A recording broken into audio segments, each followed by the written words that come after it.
Living things. Time to warm up.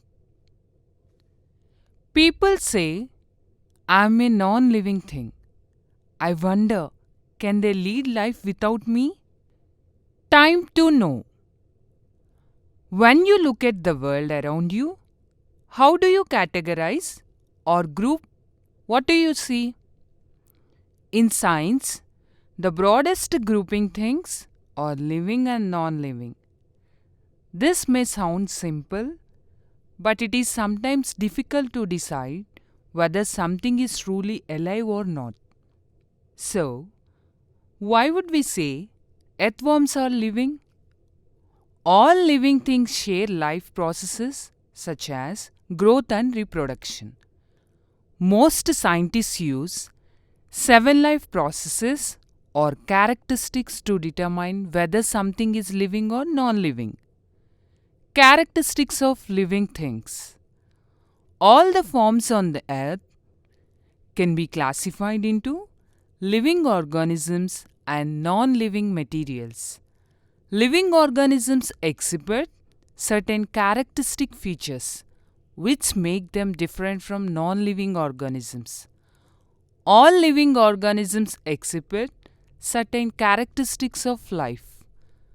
Living things require food, living things exhibit growth, living things perform respiration, living things excrete, living things move, living things respond to stimuli, living things reproduce, living things die.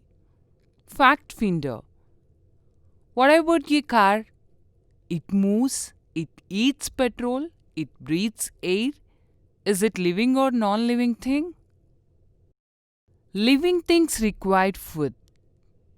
Living things require food to survive and grow. Food makes the body grow faster and gives energy to the body to help it perform the life activities. Plants are considered to be autotrophs. The type of nutrition they exhibit is called autotrophic nutrition. Plants synthesize their own food from raw materials like carbon dioxide and water in the presence of sunlight and chlorophyll by the process of photosynthesis. Carbon dioxide is taken from the atmosphere through small pores called as stomata. Water is absorbed from the soil by roots. Stomata are small pores on the surface of the leaf. The stomata contain guard cells that regulate the opening and closing of the stomata. They are open only when the plant needs carbon dioxide for photosynthesis. They even release excess water by the process of transpiration. Chlorophyll is a green colored pigment present in the chloroplast of the leaf. It is responsible for the absorption of sunlight required for photosynthesis. Animals depend on plants for their food. Bigger animals depend on smaller animals for food. Animals are called as heterotrophs and they exhibit heterotrophic nutrition. Based on the type of nutrition, heterotrophs are classified into holozoic forms, parasitic forms, saprophytic forms, and symbiotic forms. Living things exhibit growth. As living things taken in food to obtain energy, energy is necessary for growth. Organisms increase in height, weight, etc. to exhibit growth. Living organisms have different stages of growth in their life. Organisms grow from birth till death. At some stages of life, growth is rapid and during others, it is very slow. Growth in living organism is an irreversible change. Animals are born as small forms which later grow and reach adulthood. Then they become old and die after some time. Plants also grow, reproduce mostly by producing seeds during their lifetime and die. Living things perform respiration. Respiration is the process of breathing in oxygen and giving out carbon dioxide. Respiration takes place in every cell and is called as cellular respiration. Oxygen is necessary to break up food and produce energy from it. Different animals possess different organs for respiration. Human beings respire through lungs. Lungs are spongy structures made up of special cells called as alveoli. Alveoli are lined by thin membranes which perform gaseous exchange. Even plants respire only in the night through small pores called as stomata. Spider, book lung. Chicken, book lung. Sponge, outflow, inflow. Fish, gills. Caterpillar, spiracles. Respiration in plants takes place during night. Stomata are the small pores seen on the surface of the leaves. They open and close to exchange gases from the environment.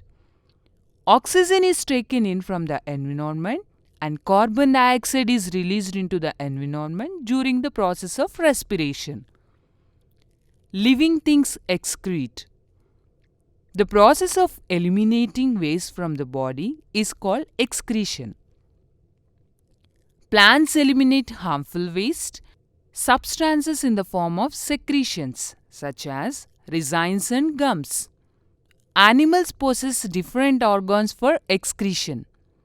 Animals excrete their waste in the form of ammonia or urea or uric acid, carbon dioxide and certain salts. Living things move. Even through plants or living organisms, they cannot move as their roots are fixed firmly into the soil. So, they require a lot of strength in their cell wall. It is strong and provides support to the plants during bad conditions like strong wind, rainfall, etc. Plants exhibit movement being at the same place. Stems bend towards sunlight. Roots grow towards earth. Opening and closing of flowers is also a type of movement. In some plants, leaves droop during night time and open during daylight. Animals can move from one place to another in order to escape from adverse climate conditions. Look at the picture. Run, walk, swim, fly, jump, crawl. Living things respond to stimuli. Stimulus is the change in the immediate environment of a living organism. Every living thing responds in some way or the other to stimuli. Plants respond to environmental stimuli like light. Plants grow towards light. Roots of plants grow away from the light. The response in plants to stimulus can be observed easily. Example, touch me not plant.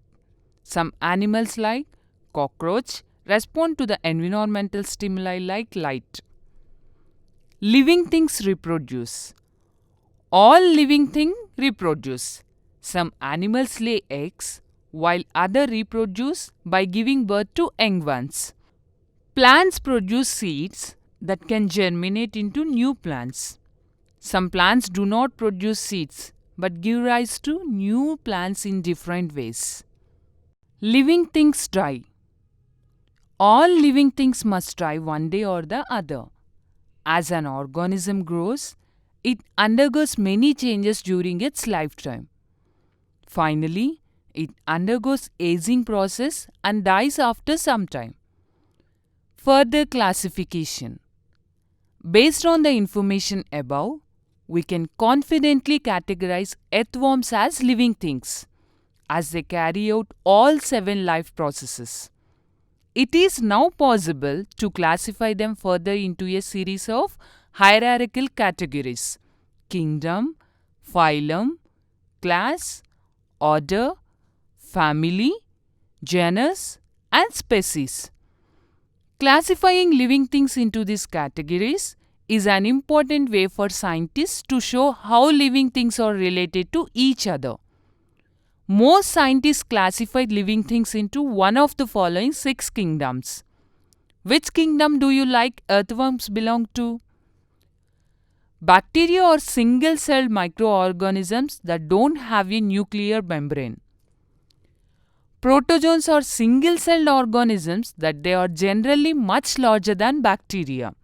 They may be autotrophic or heterotrophic. Chromis are the diverse group of plant-like organisms and range from very small to very large. They are found in almost all the environments. Fungi are multicellular and rely on breaking down organic materials as they are not able to make their own food. Plants are multicellular and autotrophic. They use photosynthesis to produce food using sunlight. Animals are multicellular. They are heterotrophic and rely on other organisms for food. Plants and animals depend on each other. Plants provide food and shelter for animals, and as they photosynthesize, regulate the levels of oxygen and carbon dioxide in the atmosphere. As food produces, plants are eaten by herbivores, which in turn become food of the omnivores and carnivores. Plants are also the home of many animals, small and big. Plants provide shelter from predators and harsh factors of the environment, like the hot sun, cold snow, and torrential rain. When plants photosynthesize, they take in carbon dioxide and give out the fresh oxygen that all the animals need for respiration. Plants are crucial for the health of all animals.